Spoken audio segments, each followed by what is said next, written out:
Hi, I'm Macy from the Charleston County Public Library, and thanks for watching this virtual program.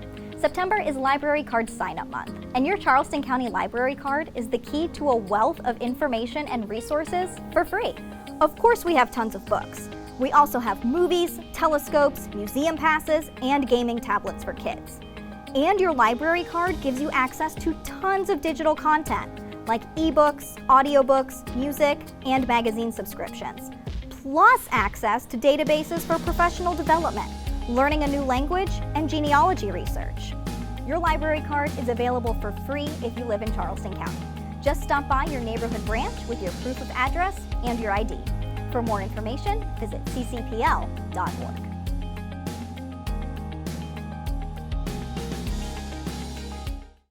Hi, I'm Amy Adams, and I'm the Assistant Manager at the Baxter-Patrick James Island Library, and today I'm going to show you how to make a little macrame pot holder that you can hang up to make your space a little bit brighter and happier. And the first thing that we'll do is talk about the supplies you need.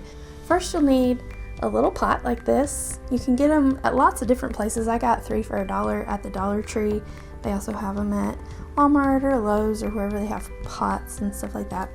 I had this little piece of packing foam left over from something, so I'm going to use that. I got a fake plant. You can use a real plant if you want to. I just wanted to use a fake one to demonstrate today. For the actual macrame part, you're going to need some kind of cord. You can use really anything that you have laying around.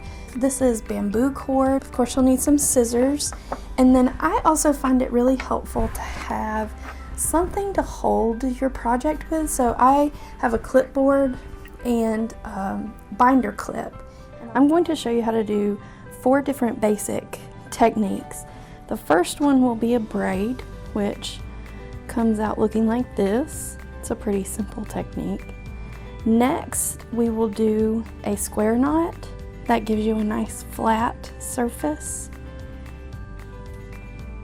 And then the half knot is actually just half of a square knot, but it comes out twirly like this. I think that looks really cool. And then this is called a half hitch knot, and it is another twirly pattern, but it's more of you have kind of a straight thing down, and then the twirl kind of goes around it. Let's start with a braid. And since a braid is 3 strands, I will use a blue, a green, and an orange, so you can kind of see the process. The first thing I'm going to do is tie an overhand knot at the top. For this, I'm going to loop the string around my finger, and you can see it crosses over. This part that crosses over this tail, I'm going to push through the hole, and you want to make sure all 3 strands get through and pull it tight. That's just a simple overhand knot, and now we've got all 3 strings here ready to go, which I'm going to clip to my clipboard. For a braid, you'll have a string on the left, one in the middle, and one on the right. And this is kind of a simple layering technique. What you're going to do is take the left string and put it over the middle. Now the left string's in the middle. We're going to take the right string and put it into the middle, and now it's in the middle. So next I'm going to put the orange in the middle, green in the middle, blue in the middle, orange, green, blue, and you're just going to keep alternating like that until you get it to the length that you'd like it. And there we go. To finish it off, you can do another simple overhand knot, and as you can see, they're all woven together now in a nice little braid. The square knot, the half knot, and the half hitch knot all require at least 4 strands. I'm going to start with an overhand knot. I have my 4 strands separated here so you can see them: blue, orange, pink, and green. And we'll start with the square knot. To make a square knot, we're going to have 2 threads, which are called the knot bearing threads. That means they're going to hold the knots. And in this case, I'm going to make that the pink and the orange. My knot bearing threads, I'm going to clamp down to my clipboard So they're nice and tight. I can still get underneath, but they're still pretty tight. The blue string I've got on the left and the green on the right. These are called our knotting cords. Then all we do is make knots. For this one, I like to think of it as making the number 4. I like to hold my finger here. You're going to pull the string that's on the left, my blue string, pull across on top of the knot bearing cords. Then you're going to take the one on the right, the green one, lay it over the blue, and then push it under the pink and orange. You can see here it's over the blue, it's coming up under the pink and orange, and then it's coming up through the 4 that we made. So it's coming up between the blue on the left and the pink and the orange in the middle. Then it kind of looks like you've got a little circle. I have the blue here on top and the green is now going underneath. And then you just tighten it up. Now to make it flat like this, we need to go back and forth.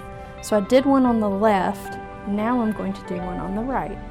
Once again, I'll take my blue string and make a 4, a backwards 4 this time, across the top of my pink and orange. Pull the green over the blue, and then push the green up under the pink and orange, through the blue, and tighten. And I'll do a few of these so that you can kind of see the pattern start to form.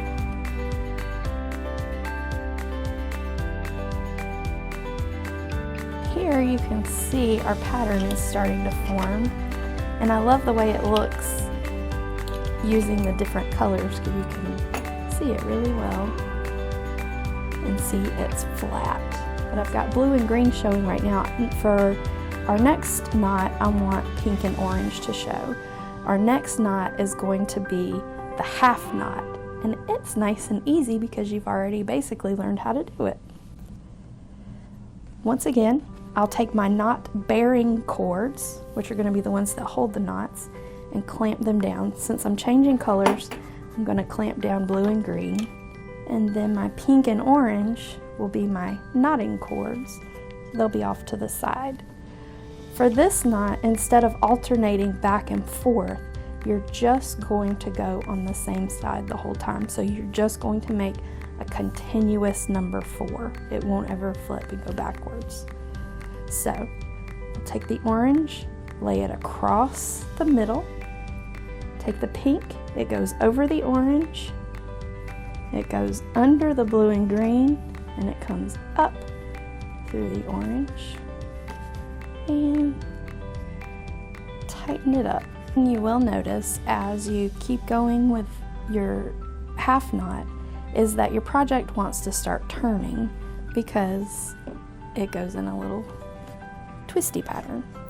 So you can go ahead and let it sort of turn naturally like it wants to. I sometimes have to readjust my strands several times.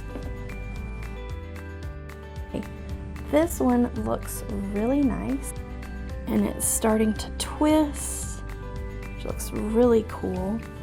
Now we're going to move on to the vertical half hitch knot, which is the one that kind of loops around those middle pieces.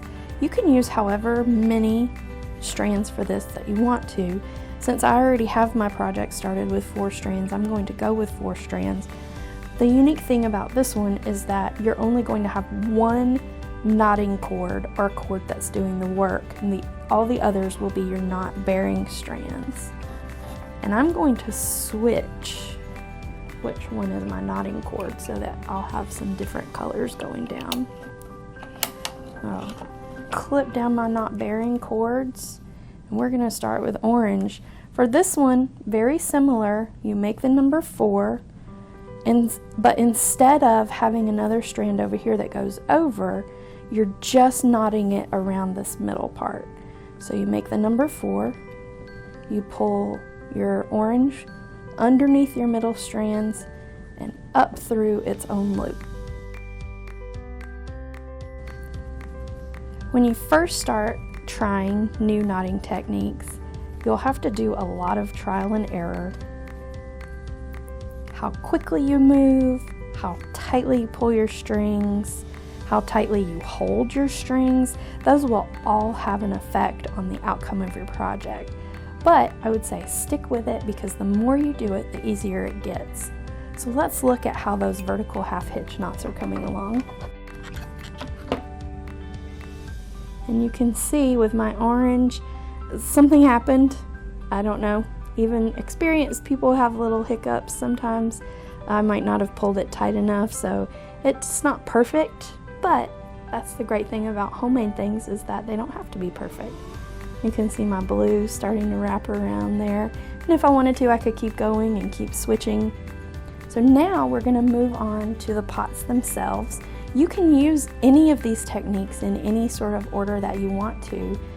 You'll notice that I used a lot of braiding and overhand knots, but I also really like the way the square knot looks. And I hope that you have a lot of fun doing these projects. So you're going to want to decide how many little supports you want. I'm going to have 3, so my pot will kind of hang like this. And I need 4 strands per little hangy support. So that means I'm going to need 12 strands.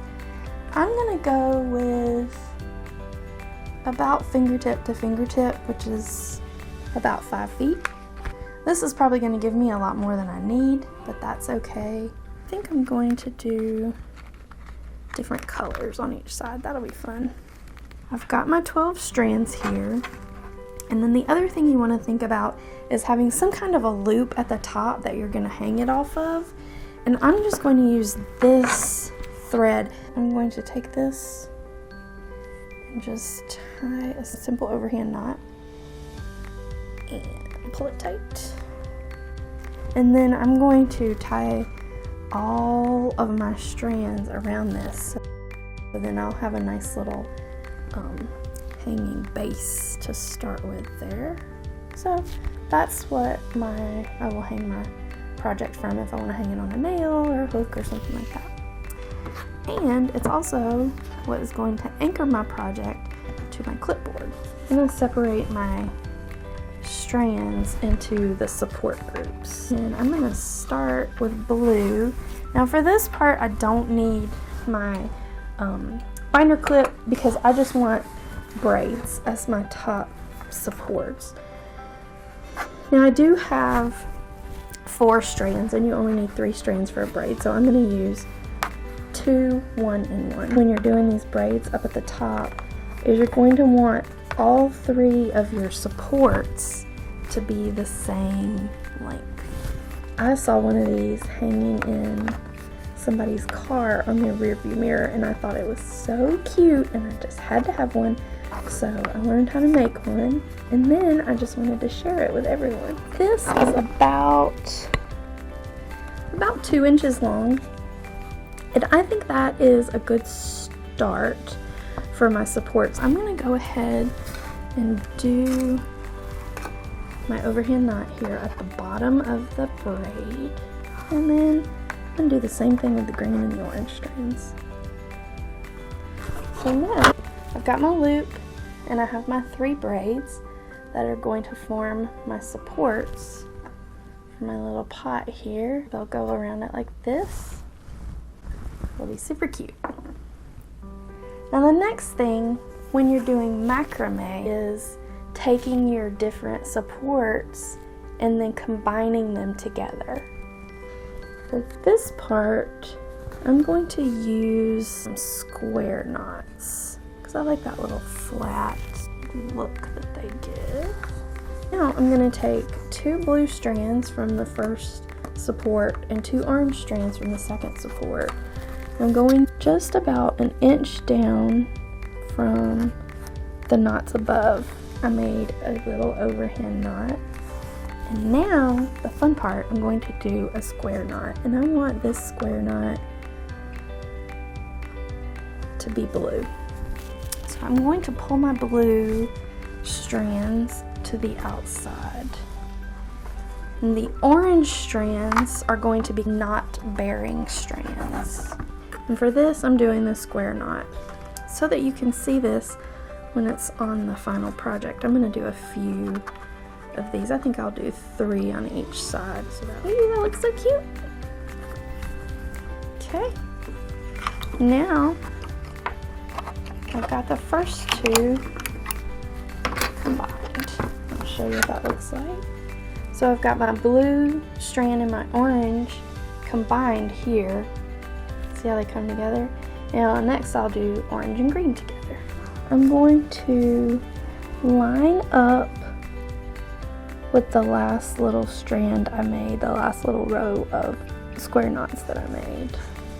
So getting my overhand knot in, and I'm getting it even there with the top of the last one so that my pot will hang evenly. Now this strand, this support, I want to be orange. So this time my green strands will be the knot bearing strands and my orange strands will be the knotting strands. Again, I'm going to do 3 square knots. And then we have to connect the green and the blue. And those match up pretty nicely. Great. So now we have our first little macrame part. This is gonna fit right down over our pot. And now that I've got it on my pot, I want to connect these strands. And for this, I'm gonna do an overhand knot here. On this part, we want to connect 2 from each. So this part's going to be pretty colorful because I'm going to take a blue and a green from this support and a green and an orange from this support. Now for this part, you want to make sure your original supports are straight up and down. And this may take a little practice, but you want to get those pretty even so that your pot hangs evenly. Looking good. Okay. Next, come around to the side. I'm taking a blue and an orange from this one. And I'm going to hold it straight up and down. Taking a blue and green here on this side, and I'm holding it straight up and down. I'll do another overhand knot. And once again, you want your knots to be fairly even with each other, and then you're gonna do your final 2 over here on the side. It's a little bit difficult to kind of keep it in place. It can be helpful to either have it hanging already or to have someone there to help you hold on to it. And you can really use any kind of combination of knots that you want to. I think they all look great. I'm going to show you a picture here of one that I did with half knots at the top. And then it's got some square knots. Okay. So now I've got it where I like it. It's going to hang really nicely. And then I'm just going to finish it off at the bottom. I cut my strings way too long. I'm going to finish it off at the bottom with an overhand knot, and I want that overhand knot to be really as close to the bottom of the pot as I can get it. And then I'm going to cut off a little tassel at the bottom. There we go. Super cute. Now another fun part.